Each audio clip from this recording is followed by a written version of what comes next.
We'll start with Ben. Mike, just quickly, any update on either Kylan or Will Rogers? Are you expecting to have them this week? I think they'll both be available. Yeah. Follow up. Obviously, you guys saw a lot more zone coverage this week than against LSU. Is that something you're kind of anticipating at least this week against Kentucky, or maybe down the stretch, or is that just kind of one weekend and not quite clear what you'll see from Kentucky yet?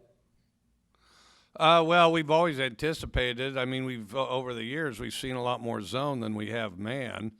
But obviously, we need to be more precise. One, where we align, and two, where we sit. I didn't see that so much as some magic, to the game. I mean, our execution was the difference. They executed, we didn't. But that's not some special thing, and it's not something that was newly invented either. I mean, you got to go out there and execute. I think that they did, we didn't, and we had a lot of chances that game too. And so we just have to get better. We have to be a steady, consistent team. We can't rest on any level of perceived success, and we have to be. We have to be the same team every snap, and I didn't think we were. We'll go to Steve.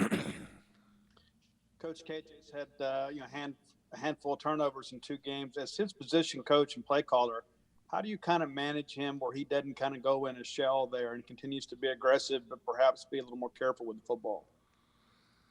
Well, we clearly haven't had a problem with the aggressive part of it. I think we got to get a little realistic with it. I think that, the majority of the problems are forces. I mean, not all of them are him. Sometimes he's getting hit, and sometimes, the ball bounces funny, but, plenty of them are just kind of forced throws, trying to make too much happen. And I did think there was quite a lot of that. We try to get, try to score 2 touchdowns on one play, and you can't do that. You gotta go out there and just put it in play, and utilize all the positions out there. I didn't think we did a good job of that. I thought we tried to make way too much happen, and not just him. Tyler. Yeah, Mike, Osiris Mitchell and Austin Williams were a big part of what you guys did against LSU.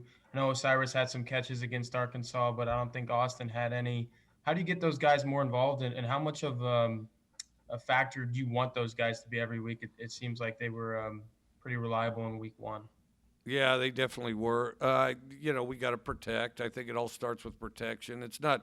There's not like one pinpoint item. I mean, what it is, we didn't play very complete on offense in any position. I didn't think we did it at quarterback. I didn't think we did it offensive line, and I didn't think at receiver. And I think that, at receiver, if you throw out a combination of routes, everybody's got to be stretching the field because it sets up the other routes, and then the quarterback's got to have his eyes in the right place. And your 5 have to be able to beat their 3, and we didn't do either one of those 3 things consistently. We'll go back to Steve. Coach, by that same token, Jaden Wally was a much bigger part of things this past week. What has he done in practice to kind of earn those opportunities, and what do you like about him? I like the fact he's really explosive. I like the fact he's always really excited to play. He's one of those guys that always plays with a smile on his face. I think that contributes to the others around him. I also think that, and we're trying to utilize all the talents that we have on the team. We want to get him out there and get him involved because he's going to take off here pretty quickly as a great player. I don't know exactly when that'll be. We may be pushing the envelope a little aggressively. I don't know. Of course, you work with what you got, but we see him as a player that's really going to emerge and is on his way to doing it. And the other thing, our 3 scrimmages we had, he played extremely well in our 3 scrimmages when we were in camp, which is, quite a distinction for a freshman. We'll go to John at WCBI. Hey, Mike. Just want to also introduce myself real quick. I'm the new sports director here at WCBI here. We'll be covering you. It's nice to meet you. So I was going to ask about KJ. What do you kind of want to see from him, like in practice this week? And what do you, based on the film from the Arkansas game, what would you like to see him fix? Yeah, and don't try to do too much, because he's good with his job. He knows his job. And then the thing is as you compete and you're aggressive, you always try to take it a step further. But if you do that, then the whole thing gets tangled up. And I think that I just want him to keep simple things simple and have his eyes in the right place. And, don't try to do too much. Just, do his job, because there's a lot of other weapons and receivers out there to help him, and then that's going to be easier as we protect better. You think it's kind of been, I don't know, did you kind of like expect, like in not an up and down season, but coming out obviously the first week and as strong against LSU and like not having those practices as much in the summer? Do you think that's been a little like detrimental to your guys, like obviously through these first few weeks? Well, it's affected the consistency, but we can't fall back on that. I mean, we have what we have, and the situation's what it is, and everybody else is in it too. Yeah, it's definitely had an effect. I mean, new staff, new package, but there's other people in that boat too. So no, we just have to get better. I've never really had expectations. You just try to. You try to be as good as you possibly can every day, and get your best, which that's a challenge. But try to get your best every day and see where it takes you.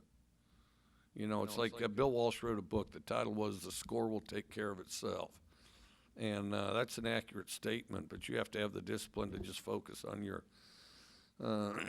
job one play at a time and allow the score to take care of itself, because it's going to take care of itself in the best fashion possible.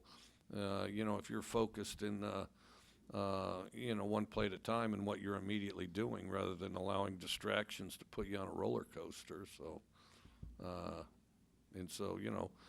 every team's fighting that, but we are, and it was apparent last game. Joel?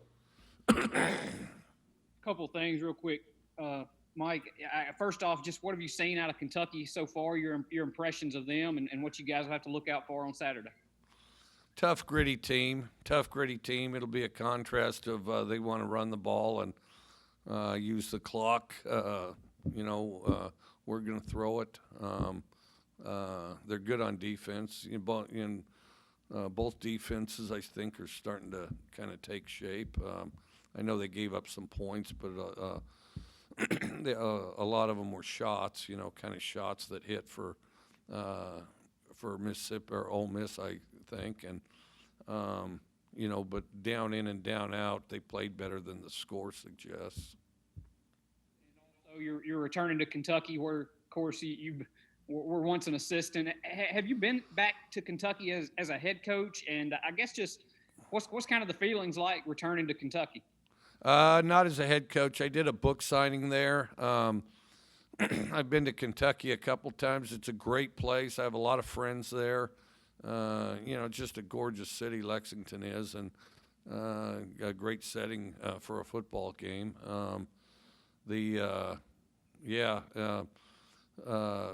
No, I'm looking forward to going back to Kentucky. It's in football. It's you get asked the memory lane question quite a bit. Not a lot of time to walk down memory lane, but it'll be good to see Lexington again. We'll go to Trey. Hey, Mike. What's probably the best plan of attack when a team is dropping 8 back constantly? Yeah, just be patient. Put it in place. Stretch the field, but you have to do it aggressively. The guys away from the ball have to push and stretch the field also. I mean, and then, of course, run the ball, be more consistently strong up front as far as moving the pile, that type of thing, Consistency, I think, would be the a way to put it. I mean, but you know, you got to understand we're out of business decades ago if drop eight's some secret deal. So do you think that you may be seeing that a lot more considering what the, you know, what's on film now? Yeah, we sure might. You know, all the all those years we played Oregon. I mean, we got them 4 times. Should have got them 6. You know, that was their thing, was, you know, drop 8. They did a lot of drop 8. We'll go to Gary. Mike, what do you recall about the development of the air raid at Kentucky, and how do you feel about your part in this development into the kind of offense that it is, and your name being attached to it in some way? You know, you're just kind of in the trenches, just trying to improve every day. You know, you kind of, you know, you're most involved in practice, and you just go from practice, watch film, try to improve. So from that standpoint, in the thick of it, not very conscious of it. The air raid, and I'm credited with the title air raid. When we were at Iowa Wesleyan College, some guy brought in this air raid siren, and you know, that was fun at that time to name offenses. There was all the different names they had for a variety of offenses. You know, West Coast offense, fun and gun, run and shoot, and then this guy, and I believe it was Bob Lamb, a guy named Bob Lamb, comes in with an air raid siren, and we, you know, our offices were in a basement of a gym that was built in like when was that built? It was like built in 1890 or something. Iowa Wesleyan College is the oldest college west of the Mississippi, and was actually a site for the Lincoln Douglas debates. And that, you know, you see the gym on Hoosiers. Our gym was, I mean, it was more Hoosiers than that gym on Hoosiers. And we were downstairs in the bowels of the basement. I was next to kind of the boiler room, which come to find out Davy Lopes, the famous baseball player for the Dodgers, that had been his room or his apartment way back when, because he actually played a little baseball at Iowa Wesleyan for a brief period of time. Well, anyway, so he comes in there with this siren and says, you know, here, look what I got. And he turns that thing on, you know, and it's just, you know, loud as can be because it's echoing off those walls. What? You know, so it goes, and just let it rip, right? And so then, you know, he'd take it out there, and our games would have, I don't know, 1,000 people, maybe 3 on a really good crowd, big crowd, out there playing on a high school field, and so then Bob would stand in the end zone, and he he would turn that thing on, you know, like when we'd score. Used to be when we'd score. Well, then after a while, him and his friends had so much fun with it, they just blasted for anything, just randomly, whenever they felt like it, you know, and or even when the other quarterback is trying to call plays, because we didn't have a lot of crowd noise there, and he'd get kicked out of games and stuff, and you know, have to go stand on the edge of the fence to the back. I mean, it was greatness, and so then from there they started calling it the air raid, and I'm kind of credited with the idea to call it the air, because I said, well, hey, we could call it the air raid, you know, and so it kind of stuck.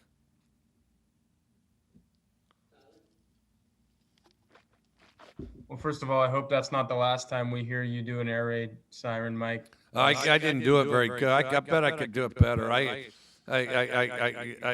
have to hear it again. Yeah. Here, get an air raid siren on your phone there. Let's do this some justice. When he's got it, we'll tell you. All right, go ahead. Yeah. Earlier you said both defenses, Kentucky's and yours, are taking shape. Now that you've had some time to digest what they've done through 2 weeks, how impressed are you with that unit? I think you guys are number 2 in total defense in the SEC, and especially against the run, you guys have been pretty stout. I think we've done some good things. We play aggressive. We're not perfect or precise. Explosive plays. There's been some explosive plays that have haunted us a little bit. Work in progress, but getting better. Do you have it?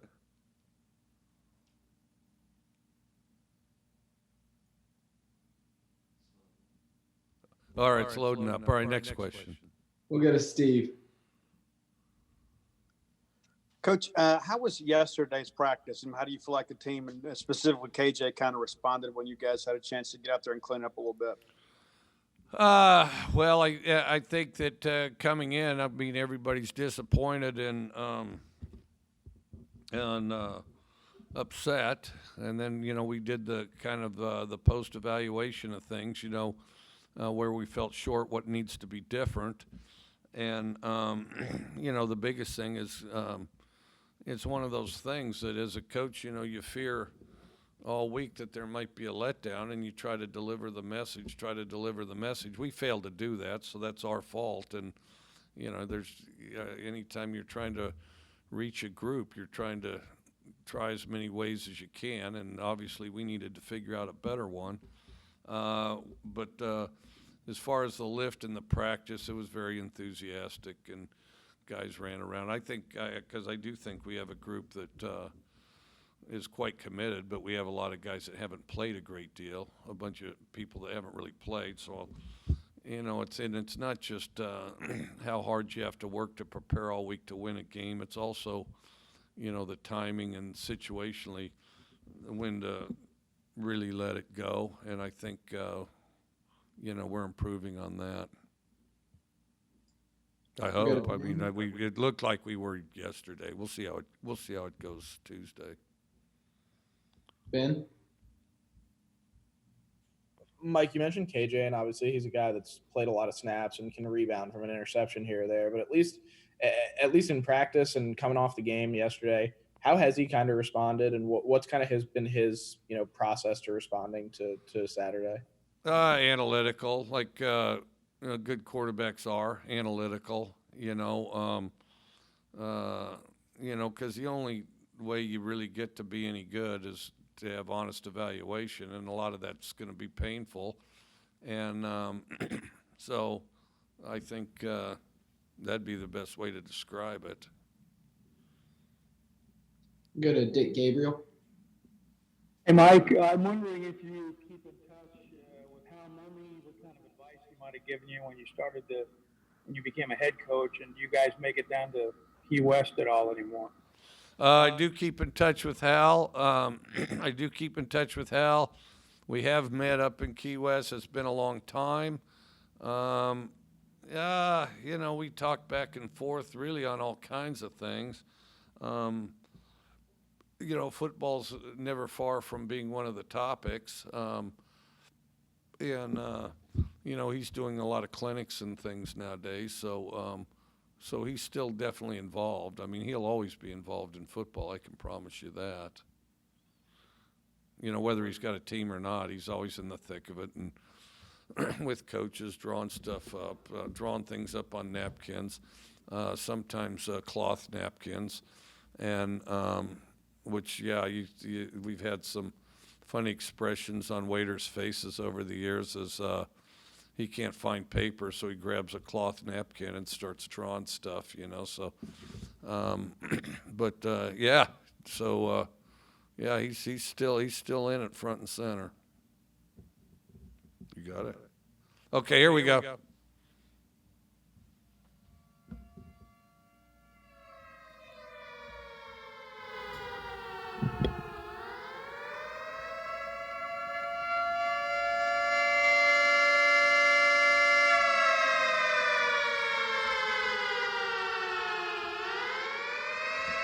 See, I'm going to get my grandkids one of these things so that they can, my daughter and her husband, they need to hear this, because I went through years of random noises and rambunctiousness and broken toys and broken glass.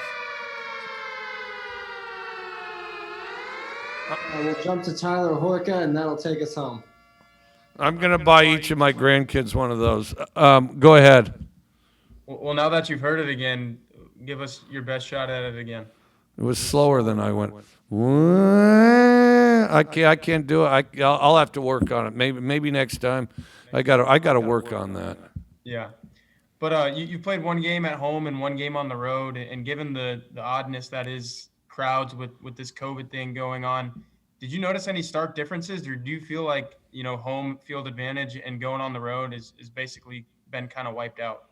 I thought our fans did a tremendous job. And I really regret that we let them down. But I think it's different in two ways than people realize. I've already talked about, the cutouts in the stands, and there's a certain pretend aspect to the crowd. The one thing that's false is that it's quiet out there. It's not as loud as it usually is. That's definitely the case. But it's louder than some stadiums, not in the SEC per se, but it's louder than some stadiums from the standpoint you need silent count. I mean, you don't just go in there and yell out to the receiver, widen out, or it's the post, or tell the quarterback or yell at the guard or something. I mean, no, it's loud enough between the PA system and the rest that it's still kind of nonverbal communication unless somebody's right next to each other. All right. Thank you, Coach. Is that it? That's it. All right. Thanks. Good to see you. Drink Coke. I may have two of them today. All right.